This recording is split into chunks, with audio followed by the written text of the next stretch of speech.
Salam jumpa kembali di MT Channel Fisika. Kali ini kita akan membahas soal-soal tentang suhu dan kalor. Dalam materi suhu dan kalor ini ada tentang termometer, pemuaian, kalor, asas Black, dan perpindahan kalor. Langsung saja kita ke materi soalnya. Soal yang pertama, termometer A mengukur suhu es yang sedang melebur pada suhu minus 20 derajat A. Dan suhu air mendidih pada suhu 180 A. Jika termometer A dan termometer Celcius digunakan mengukur suhu benda, ternyata yang terbaca pada skala Celcius sebesar 40 derajat Celcius. Berapakah suhu benda tersebut terbaca pada termometer A? Artinya di sini ada termometer A yang mana titik tetap bawahnya minus 20 ya. Titik tetap bawah adalah suatu angka ketika dia digunakan untuk mengukur suhu es yang sedang melebur. Lalu titik tetap atasnya adalah ketika mengukur air yang sedang mendidih 180. Nah, kita compare dengan Celcius. Celcius 0 dan 100. Nah, dia digunakan mengukur suhu benda yang sama. Ternyata dalam Celcius dia 40 derajat. Maka dalam X berapa? Langsung saja untuk mengkalibrasi atau untuk menentukan konversi dari termometer A ke termometer Celcius, yaitu A kurang titik tetap bawah dibandingkan dengan titik tetap atas kurang titik ke bawah atau rentangnya itu sama dengan C dibagi 100. Nah, A-nya itu yang ditanya berapa derajat, yaitu X dikurang minus 20, ya minus 20 dibagi dengan 180 kurang minus 20. Karena apa? Dari titik 0, 0-nya Celcius itu sama dengan minus 20. Sama dengan di Celciusnya 40 ke 100. Lalu diselesaikan saja, X tambah 20 sama dibagi 200, 40 dibagi 100. Nah, ini tinggal dicoret. 1, ini 2, kali silang ya. Berarti X tambah 20 sama dengan 80, berarti X-nya adalah 60 derajat. Jadi kesimpulannya 40 derajat Celcius kalau kita konversi ke dalam termometer A itu adalah 60 derajat A.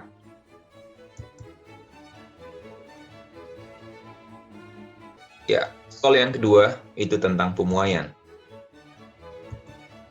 Panjang batang rel kereta api masing-masing 10 meter ketika pada suhu 20 derajat Celcius. Diharapkan pada 30 derajat Celcius, rel tersebut saling bersentuhan. Nah, kenapa bisa saling bersentuhan padahal pada 20 Celcius dia tidak bersentuhan? Nah, itu karena pemuaian. Diketahui koefisien muainya adalah 12 kali 10 pangkat min 6. Jarak antara kedua batang pada suhu 20 derajat Celcius diperlukan berapa agar pada 30 derajat Celcius relnya saling bersentuhan? Nah, inilah kondisi rel kereta api pada suhu 20 derajat Celcius, di mana masing-masing 10 meter dan sampai panjang ke sana 10 meter terus. Dan di mana jarak antara jarak antara rel dengan rel itu X misalnya, dikasih spasi X. Dan ini pada suhu 30 derajat Celcius akan bersentuhan. Nah, pertanyaannya, berapa jarak kedua batang diperlukan pada suhu 20 Celcius? Nah, maka berarti berapa X-nya pada suhu 20 Celcius? Nah, ingat, ketika dia bersentuhan, itu karena batang-batang atau rel-relnya itu memuai masing-masing. Baik yang di sini, dan di sini. Memuai semua. Maka karena pemuaiannya ke segala arah, ya, kiri dan kanan, berarti ini akan memuai, yang tengah ini akan memuai setengah ke kiri, setengah ke kanan. Yang ini juga, yang sebelah kiri akan memuai setengah kiri, setengah kanan. Maka dia akan bertemu di sini, ya, gitu ya. Maka nanti X-nya itu bisa kita katakan adalah setengah delta L sebelah kiri tambah setengah delta L sebelah kanan. Nah, begitu juga di sini nanti setengah kiri dari setengah kanan. Sehingga yang 10 meter ini akan bertambah panjang ke kiri dan ke kanan sebesar delta L. Jadi X-nya adalah delta L. Maka bisa kita selesaikan. Karena X sama dengan delta L, berapakah X? Delta L sama dengan L0 kali alfa kali delta T. L0-nya sendiri tadi 10 meter dikali alfanya adalah 1,2 kali 10 pangkat min 6. Delta T-nya 30 kurang 20. Sehingga bisa diselesaikan. Itu adalah 10 dikali 10 dikali 1,2. Oke, itu sama dengan 1,2 10 12 ya 120, berarti itu sekitar 1,2 milimeter ya. Oke, kira-kira itu jawabannya. Ya, kita lanjutkan dengan soal nomor 3 tentang pemuaian. Suatu wadah dari logam memiliki kapasitas 400 ml. Ini kapasitas artinya isi. Ya, isi daripada wadahnya 400 ml kalau diisi penuh. Nah, diisi air penuh pada suhu 20 derajat Celcius. Jika wadah tersebut dipanaskan hingga air tumpah sebanyak 3,66 ml. Nah, kenapa ini bisa tumpah sebanyak 3,66 ml? Nah, itu adalah karena pemuaian tadi. Ya, bisa dikatakan pemuaian airnya lebih cepat daripada pemuaian wadahnya sehingga tidak tertampung lagi. Pertanyaannya adalah berapakah suhu air dan wadah ketika tumpah sebanyak 3,66 ml.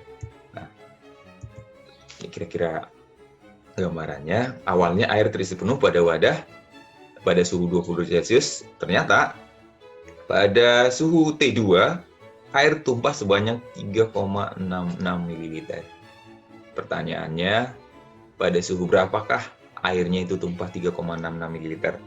Nah, kita tahu sendiri air bisa tumpah atau volume yang tumpah itu sebenarnya adalah selisih volume akhir si air kurang volume akhir si wadah. Wadahnya itu terbuat dari logam. Nah, volume akhir itu kan volume awal ditambah pertambahan volume untuk si air kurang volume awal ditambah pertambahan volume untuk si wadahnya. Nah, W aja saya buat ya. Lalu karena volumenya itu awalnya terisi penuh, berarti ini bisa kita coret. Sehingga kalau ditanya volume akhirnya itu, volume yang tumpah itu bisa dituliskan volume yang tumpah itu sama dengan delta V air kurang delta V wadah.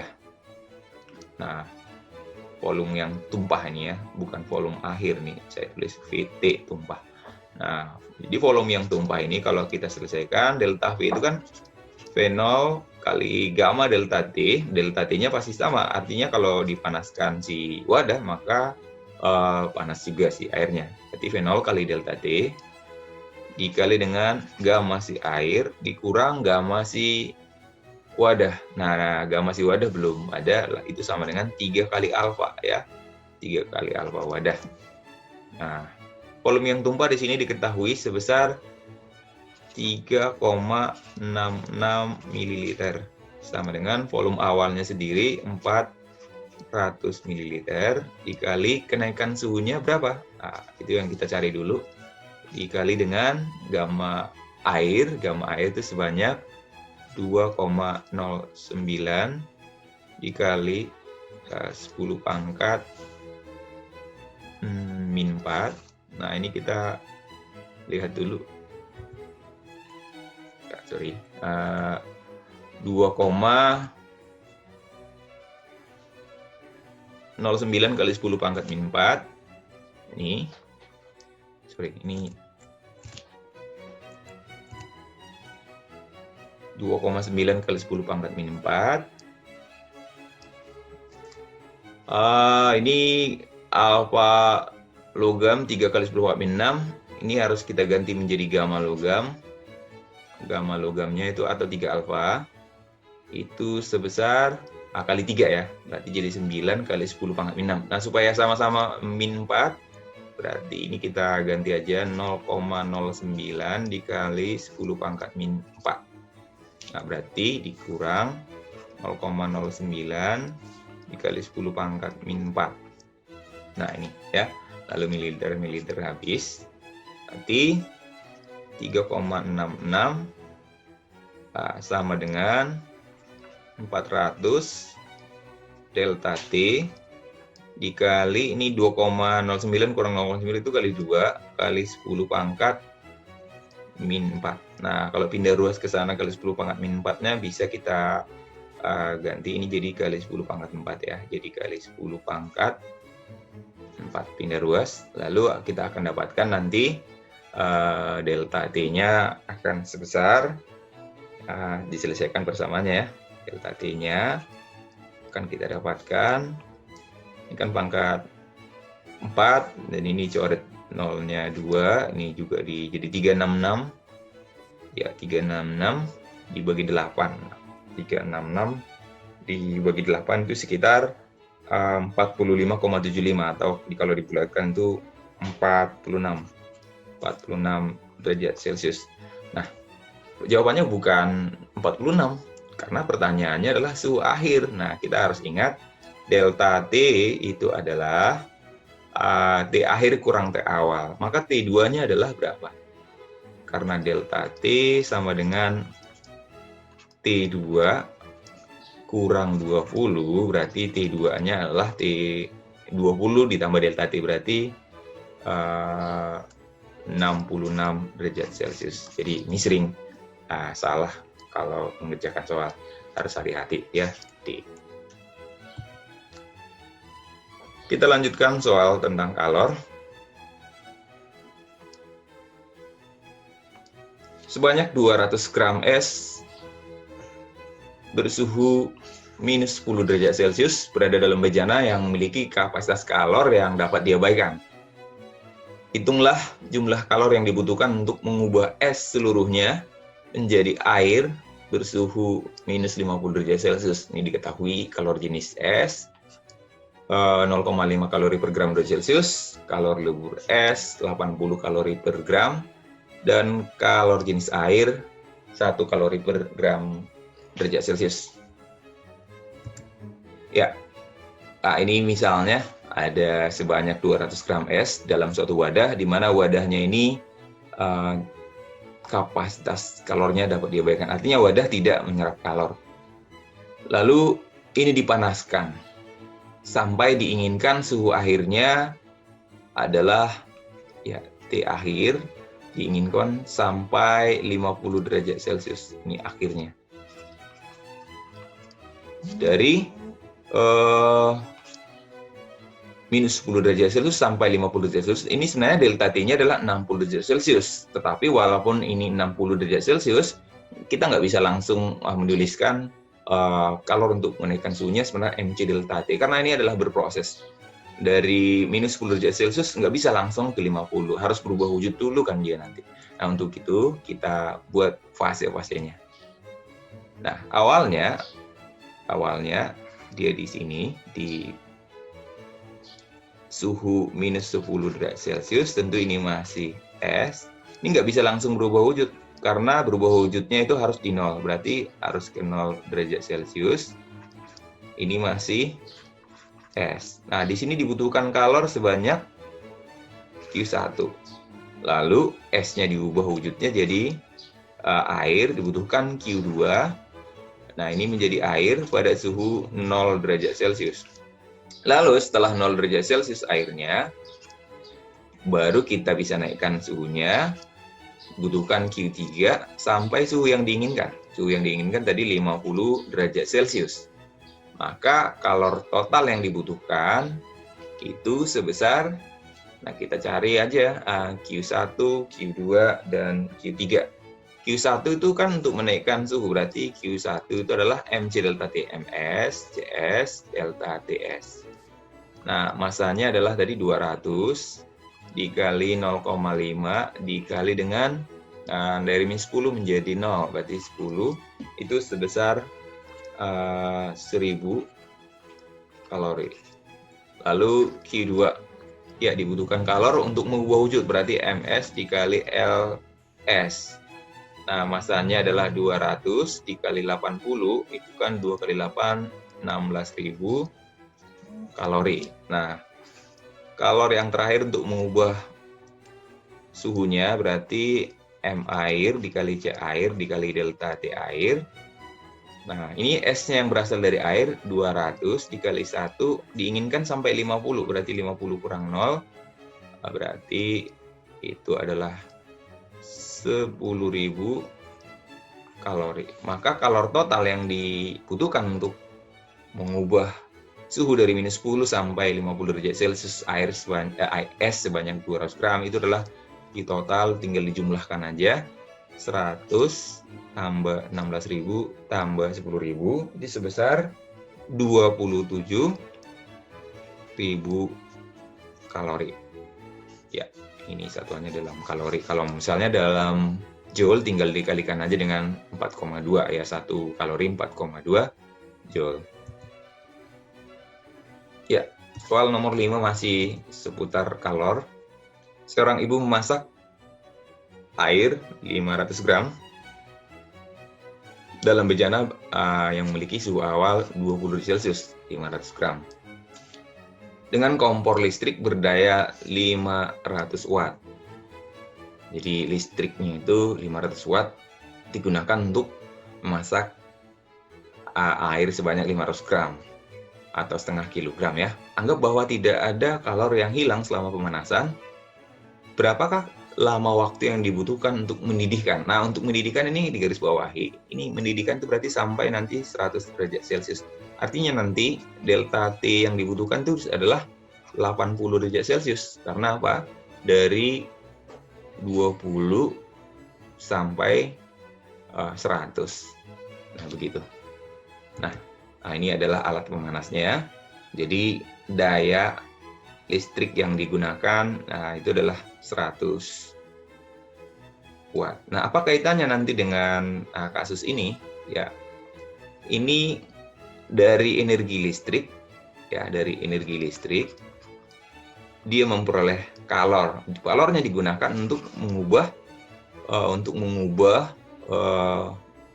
suhu air dari 20 sampai 100 atau sebesar delta T 80. Nah, kita lihat energi listrik itu kan rumusnya daya dikali dengan waktu. Ya, begitu ya. Sama dengan untuk mengubah wujud berarti MC delta T. Oke. Nah, dayanya diketahui ya, 500 watt. Berapa lama dia nanti mengubah suhunya yang sebanyak berapa ini? Nah, di sini di sini ada tambah lagi. Tambah karena di sini alatnya itu memiliki atau bejananya memiliki kapasitas kalor. Berarti di sini tambahkan lagi dengan C kali delta T. Nah, ini kalor yang dibutuhkan bejana. Kalau yang ini adalah airnya. Nah, kita masukkan aja 500 kali T. Nah, masanya ini harus dalam kilogram karena ini kan sudah watt dalam joule ya. Berarti itu adalah 0,5 dikali C-nya itu 4.200. Delta T-nya itu adalah 80 ya. 80 tambah C. Kapasitas kalor berarti 125 kali delta T ya. Bejana dan air kan suhunya akan sama-sama naik kali 80. Oke. Nah, maka T-nya bisa dicari di sini. Saya kira bisa disederhanakan dulu mungkin ya. Nolnya dicoret 2 ini dicoret 2. Kalau ini dikalikan kan 125 dikali 8, ini kan sama dengan 1000, 10.000 ini. Ya, jadi kalau ini sendiri 10.000 nih, 10.000 dicoret aja 2 nolnya berarti 100. Sehingga ini tinggal 5, maka T bisa kita kalikan 0,5 kali 42, yaitu 21. 21 kali 80 ditambah 100, nanti dibagi 5, maka hasilnya adalah 416 detik. Ya, inilah waktu yang dibutuhkan oleh pemanas listrik ini agar air yang 500 gram ini berubah dari 20 derajat sampai mendidih. Ya, soal nomor 6 masih seputar kalor. Grafik di bawah adalah pemanasan 2 kg zat padat yang menerima kalor sebanyak 100 joule tiap detik, sehingga seluruhnya berubah menjadi uap. Ya, jadi uap dari 2 kg zat padat, ya dari grafiknya ya kita lihat menjadi uap. Nah, dari grafik ini bisa kamu amati yang manakah grafik perubahan menjadi uap. Ya, di sini di grafik ini disebut menjadi uap itu hanya 80 derajat Celcius, ini yang menjadi uap ya. Ya, ini yang menjadi uap, kalor uap ya. Ini kalor uap dari grafik ya. Di mana dia mendapat kalor sebanyak 100 joule tiap detik ya, bisa saja dari kompor listrik atau pemanas lain. Artinya kalor yang dia terima ya itu sebesar 100 joule per detik. Nah, berarti ini masih Q per T. Berarti kalor totalnya kalau kita lihat dari 80 sampai 100 menit itu adalah 20 menit. Berarti kalau 20 menit kan 20 kali 60 detik. Berarti 120. 120 detik. Dalam 120 detik dia berubah wujudnya menjadi uap. Berarti Q sama dengan 100 dikali pindah ke sana T-nya kali 120. Nah, ini adalah joule. Ya, Q ini digunakan untuk mengubah wujudnya menjadi uap. Berarti M kali L uap ya. Di sini Q-nya 100 dikali 120 sama dengan M. M-nya itu 2 kg dikali L uap. Nah, pertanyaan L uap-nya jadi berapa? Ini mungkin bisa dicoret. Nah, ini jadi 6. Berarti 6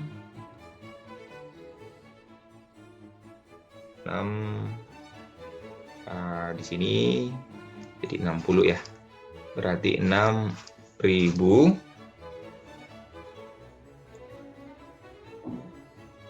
ya, benar ya, 6.000 joule per kilogram. Nah, kira-kira itu. Ya, jadi ini saya ingatkan lagi, kalau yang ini kalor lebur ya, kalor lebur. Nah, ini kan mungkin dia masih padat ya. Padat, kemudian mencair, kemudian ini fase cairan, lalu ini adalah cairan menjadi uap, lalu ini uap akan naik. Nah, untuk setiap zat tentunya berbeda-beda dia. Nah, untuk air sendiri kan melebur di 0 dan menguap di 100 derajat Celcius. Nah, seperti itu. Oh, sorry, ini 2 kali 6, 12, ya, 1.200 ya, ini 1.200, berarti ini 1.200, ini 1.200, ini 60.000 joule per kilogram. Ya, kita lanjutkan lagi. Soal berikut tentang asas Black. Dalam sebuah bejana yang masanya dapat diabaikan, terdapat A gram. Jadi sebanyak A gram, kita nggak tahu A-nya berapa, bersuhu 42 derajat Celcius air. Ya, lalu dicampur dengan B gram es bersuhu minus 4 derajat Celcius. Setelah mengalami keseimbangan termal, ternyata 50% atau setengah dari esnya melebur. Jadi S-nya tadi 40, S-nya tadi B gram, berarti setengah dari B-nya menjadi air.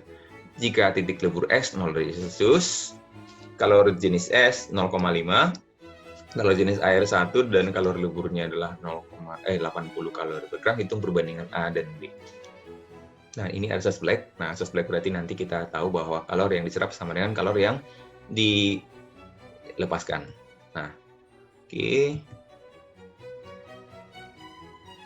Pertama kita buat grafiknya untuk memudahkan kita menjawab soalnya.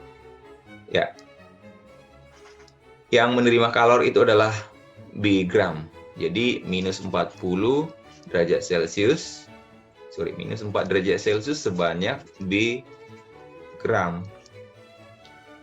Akan mendapat kalor dari air sebanyak, ini kan S ya, dari 42 derajat Celcius A gram air. Nah, air akan memberikan kalor, sedangkan S akan menyerap kalor sampai suhunya jadi 0, lalu S-nya akan melebur. Di sini katakan Q1, di sini Q2, dan ini Q3. Sampai nanti setengahnya melebur. Nah, kalau setengahnya melebur berarti sebagian jadi air. Pasti dia sudah mencapai suhu 0 derajat Celcius. Air. Sini sudah air. Tapi tidak semua jadi air. Hanya separuh. Maka persamaannya, kalau kita tulis persamaan asas Black-nya, berarti kalori yang dilepas sama dengan kalori yang diterima. Yang melepas kalor Q1, yaitu M air dikali C air dikali delta T air. Dan yang menerima adalah QS, berarti MS dikali CS dikali delta TS ditambah. Nah, lalu S-nya separuh, berarti hanya setengah dari massa S-nya yang melebur. Lalu kita masukin massa airnya tadi berapa? A gram dikali C air itu 1, delta T-nya berarti turun sampai 0, 42 kurang 0. Ya, sama dengan MS-nya sendiri tadi B kali CS-nya sendiri untuk menaikkan suhu dari A-4, berarti ini setengah tadi. Delta T-nya dari -4 jadi 0, berarti 4. Sama dengan setengah dari massa S-nya tadi, berarti setengah B dikali 80. Nah, kita selesaikan, berarti 42A akan sama dengan setengah kali 4. Oh, ini adalah tambah 2B tambah 42. Kan ini 80 dibagi 2, berarti 40. Berarti 42B. Berarti A banding B akan sama dengan 1 banding 1. Berarti banyaknya air dan es mula-mula sama, yaitu 1 banding 1. Ya, masih dalam asas Black. Soal nomor 8. Sebanyak setengah kilogram balok es dengan suhu -4 derajat Celcius dicampur dengan air 1 kg bersuhu 50 derajat Celcius. Diketahui CS, C air, dan LS. Nah, ketika terjadi percampuran, tentunya nanti berlaku asas Black. Kalor yang lepaskan nanti di sini air, dan yang menyerap kalor adalah es. Nah, pertanyaannya, keadaan akhirnya apa yang terjadi? Nah, tentu keadaan akhir di sini tercapai suhu keseimbangan termal. Nah, untuk mendapatkannya, pertama kita gambar dulu. Ada setengah kilogram. Nah, di sini karena satuannya dalam kalori per gram, maka kita dalam gram aja.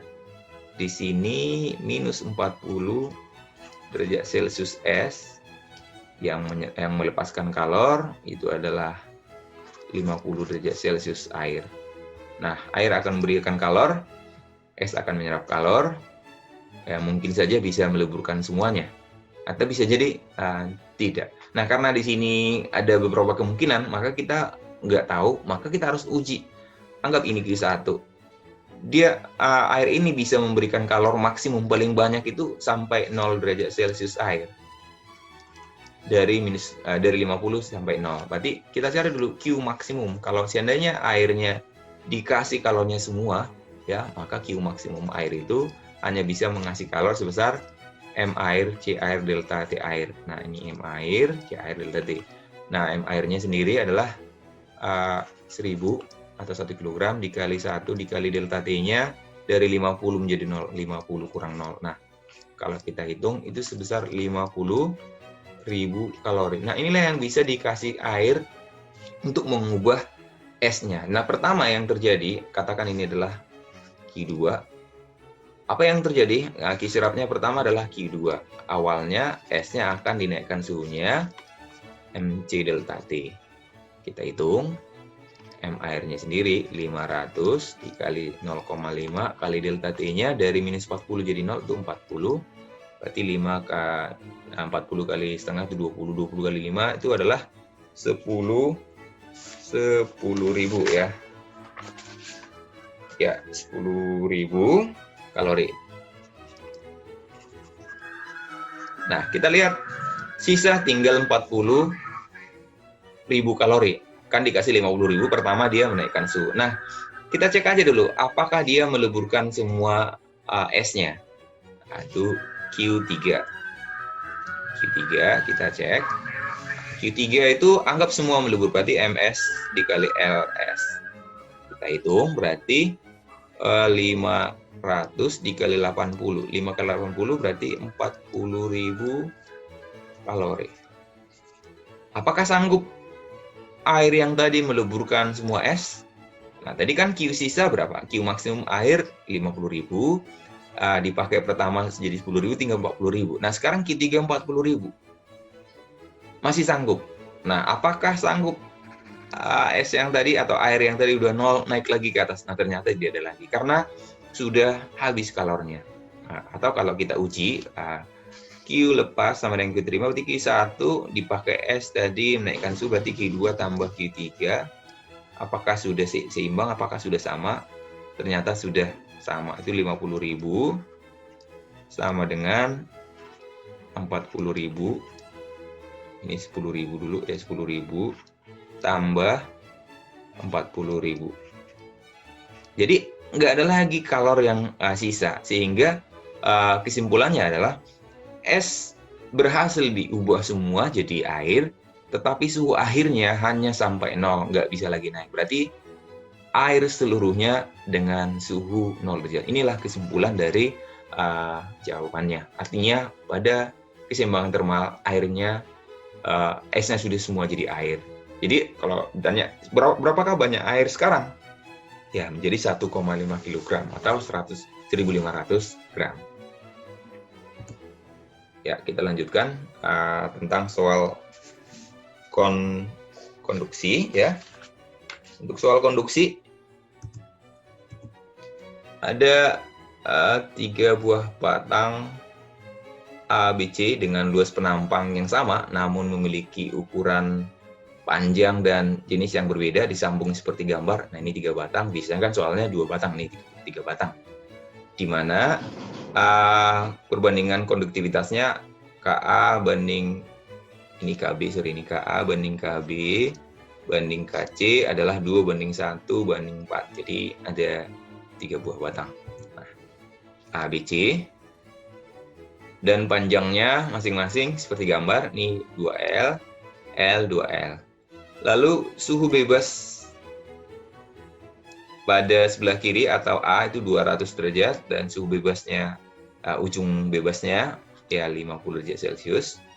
Nah, pertanyaannya adalah berapakah suhu X dan suhu Y, suhu persambungan antara A dan B dan suhu persambungan antara B dan C.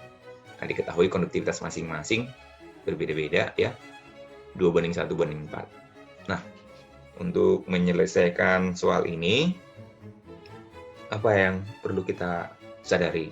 Kita harus tahu bahwa ya mirip dengan kontinuitas ya, bahwa kalor yang dirambatkan atau laju kalor yang dirambatkan pasti dari suhu tinggi ke suhu rendah, dari 200 derajat Celcius sampai ke 50 derajat Celcius, berarti dari A ke C. Dalam perambatannya dia akan menemui sambung-sambungan nih A dan B, B dan C. Di mana persamaannya bahwa kalor yang dirambatkan ya per detik tiap batang itu sama. Q per T, kalori yang dirembatkan itu sama. Ya, Q per T, asalkan tidak ada kalori yang hilang atau tidak ada konveksi atau radiasi yang lain. Jadi benar-benar hanya konduksi. Nah, Q per T itu kan persamaannya adalah K, berarti ini KA kali luas A kali delta TA per LA sama dengan KB dikali AB kali delta TB dibagi dengan LB sama dengan KC dikali AC dikali delta TC dibagi dengan LC. Nah, luasnya sama ini, cuman panjangnya berbeda. Nih dicoret aja. Lalu kita masukkan angka-angkanya. KA itu kan banding KB banding C itu 2:1:4. Anggap aja KA-nya 2, berarti 2 dikali delta T-nya itu berarti apa? 200 min TX. 200 min TX dibagi dengan LA. LA itu kan 2L. LA itu kan 2L, berarti kalau kita tulis 2L, 2 gitu ya. L-nya nanti dicoret sama dengan KB. KB-nya sendiri adalah 1 dikali delta T-nya berarti TX min TY dibagi dengan L. L-nya 1 lah, anggap ya. Nanti dicoret, ini kan sebenarnya 2L. Ini L sama dengan, nah di sini nih, KC itu adalah 4, berarti 4 dikali dengan TY dikurang 50. Nah, ini besar kurang kecil ya semua. Dibagi dengan L-nya 2L. Nah, ini saya sebutkan tadi itu L-nya dicoret semua. Lalu ini juga bisa dicoret. 2 sama 2 tinggal 1. Ini tinggal 2. Lalu persamaannya tinggal apa? 200 min TX akan sama dengan TX min TY akan sama dengan 2TY min 100. Nah, ini persamaannya kan bisa diselesaikan nih untuk mencari TX dan TY. Ada 2 yang dicari TX dan TY. Nah, ini aja. Misalnya ini persamaan 1 kamu ambil. Lalu persamaan 2 dari mana? Nah, ini persamaan 2-nya. Lalu diapakan? Bisa dieliminasi, bisa disubstitusi. Nah, coba kita persamaan 1 kita ambil. 200, nah ini ya. Berarti 200, pindah 2 saja ini ke sini. Berarti ditambah TY sama dengan 2 TX. Lalu persamaan 2-nya bisa kita dapatkan dari sini. Nah, TX-nya bisa kita dapatkan. Ya, TX sama dengan, nah, TX sama dengan, pindah ruas saja ini, berarti 3TY ya, 3TY, pindah ruas, 3TY kurang 100. 3TY kurang 100. Lalu bisa substitusi, bisa eliminasi, saya pikir. Nah, kalau saya misalnya lebih suka pakai, substitusi, berarti saya substitusi TX-nya, berarti 200 tambah TY akan sama dengan, nah TX-nya jadi berapa ini? 6 TY gitu ya, kan 2 TX, berarti 6 TY dikurang 200. 6 TY kurang 200. Nah, lalu TY-nya akan kita dapatkan, TY-nya akan sama dengan, nah, pindah ruas ke sana, 400 ya. Berarti 400 sama dengan T. Lalu dari sini T akan kita dapatkan adalah 80. 400 sama dengan 5 T.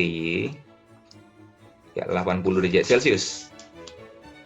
Lalu kalau mencari TX-nya berapa? Ya tinggal substitusi aja. TX sama dengan 240 dikurang 100 ya. Nah, ini kan TX. 80 kali 3 ya gitu ya. Berarti nanti TX-nya, ini kesimpulan keduanya. Tx sama dengan 3TY, 3 kali yakni 3TY, berarti 240 kurang 100, berarti 240 kurang 100 sama dengan 140 derajat Celcius. Jadi kesimpulannya, Tx-nya akan kita dapatkan bersuhu 140 derajat, sedangkan T-nya kita dapatkan 80 derajat Celcius. Kita lanjutkan soal nomor 10, yaitu soal masih konduksi. Nah, dalam kasus ini, 3 batang logam berbeda jenis dilas atau dihubungkan menjadi bentuk seperti gambar, di mana ukurannya sama, luasnya dan panjangnya sama.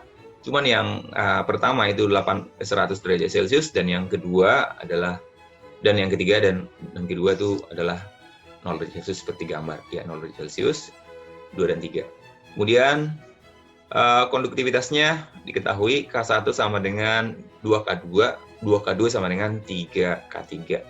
Maka suhu di sambungannya ini berapa gitu pertanyaannya. Nah, kita tahu bahwa nanti kalor itu akan merambat dari yang 100 derajat ke kedua cabang ini. Di mana nanti berapakah suhu percabangan ini? Yaitu anggap Ts. Maka kita harus tahu bahwa untuk kasus ini, Q per T atau laju kalor yang merambat di 1 bercabang, ya sama dengan kalor yang merambat di 2 ditambah kalor yang merambat di 3. Lalu Q per T itu kan sama dengan Ka delta T per L, sama dengan Ka delta T per L, ini ditambah ya, Ka delta T per L ditambah Ka delta T per L. Nah, karena ukurannya sama semua, dicoret, lalu K1 sama dengan 3K3, sini K1 sama dengan 3K3, K2 sama dengan 3 per 2 K3. Nah, tinggal substitusi, 3K3 kali delta T-nya, ini 100 kurang X, sama dengan 3 per 2 K3, ya K2-nya kita 3 per 2 K3 dikali X kurang 0, sama dengan, nah kenapa X kurang 0? Karena ujung di sini 0, sama dengan K3 X kurang 0. Nah, kita selesaikan, kali ke samping 300 min 3X sama dengan, ini 1,5, 2,5, udah pindah ruas, berarti 300 sama dengan 5,5X, X sama dengan 55 derajat Celcius. Jadi suhu persambungan di sini adalah 55 derajat Celcius. Soal yang ke-11 yaitu tentang konveksi, di mana konveksi ini adalah perpindahan kalor melalui perantara diikuti dengan perpindahan partikel-partikelnya. Nah, pada permukaan dalam dinding dijaga suhunya tetap sebesar 20 derajat Celcius. Ya, diinginkan 20 derajat Celcius walaupun di luar 10 derajat Celcius. Berapa banyak kalor yang hilang karena konveksi alami pada dinding rumah tersebut selama 1 hari? Di mana diketahui koefisien konveksi dan ukuran dindingnya atau luasnya. Nah, untuk menjawabnya, luasnya itu 8 kali 4 itu 32 meter kuadrat. Lalu hanya 3,5 ya koefisien konveksi. Lalu delta T-nya ya dijaga tetap tadi ya di 20, padahal di luar 10 berarti 20 kurang 10 ya 10 derajat Celcius. Pertanyaannya, berapakah kalori yang hilang selama 1 hari? 1 hari itu adalah 24 dikali 60 dikali 60, 24 jam. 1 jam itu adalah 60 kali 60 ya. Maka adalah 84.600 detik. Nah, pertanyaannya berapakah kalor yang dirambatkan selama 1 hari? Berarti Q per T sama dengan HA delta T.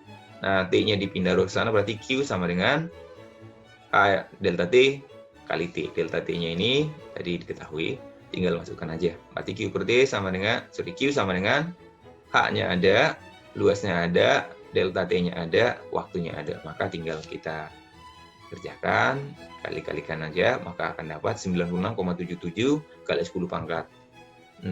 Betul. Jadi inilah kalor yang dirambatkan secara konveksi untuk ya dindingnya. Lalu soal nomor 12 tentang soal radiasi. Sebuah kubus memiliki panjang rusuk X bersuhu T. Jadi panjang rusuknya X, suhunya T, memancarkan energi dengan laju radiasi R. Kubus sejenis. Berarti kalau disebut kubus sejenis, itu artinya nilai E sama dengan E2, kan sejenis ya. berarti artinya emisivitasnya sama. Memiliki panjang rusuk 2x pada suhu 2T. Jadi suhunya lebih tinggi dan pastinya di sini adalah luasnya juga lebih besar karena rusuknya 2x. Maka kita gambar dulu. Ini yang pertama, suhunya T dan rusuknya X. Dan yang kedua, rusuknya 2x dan suhunya 2T dalam Kelvin. Pertanyaannya, berapakah kalor yang dirambatkan untuk yang 2x ini? Kalau yang pertama ini merambatkan sebesar R. Kalau ini berapa gitu ya? Maka bisa kita anggap ini kubus 1, ini kubus 2, kita gunakan perbandingan. Laju radiasi rumusnya kan Q per T sama dengan I tau AT pangkat 4. Lalu bagaimana caranya untuk menyelesaikan soal kalau ada begini ada 2? Lebih enak kita gunakan pakai perbandingan Q per T untuk yang kedua dengan Q per T untuk yang pertama itu adalah E tau A. Luasnya itu adalah luas permukaan. Luas permukaannya itu adalah 6 kali sisi. Karena ada 6 sisi dikali luas satu permukaan sendiri, satu dinding sendiri adalah sisi kuadrat. Berarti 2x kuadrat dikali suhunya 2T. 2T pangkat 4. Dibandingkan dengan yang awal, E tau luas permukaannya 6 juga ya. Sisinya x kuadrat dikali T pangkat 4. Maka ini bisa dicoret. Lalu kita bisa selesaikan. Q per T laju rambat kalor di kubus 2 dibagi yang pertama sama dengan, nah ini dipangkatkan berarti 4x kuadrat dikali dengan 16T. Nah, kalau yang ini x kuadrat, nah ini x kuadratnya bisa dicoret, T kuadratnya dicoret, sehingga jawabannya adalah Q per T-nya untuk kubus yang kedua adalah 64 R.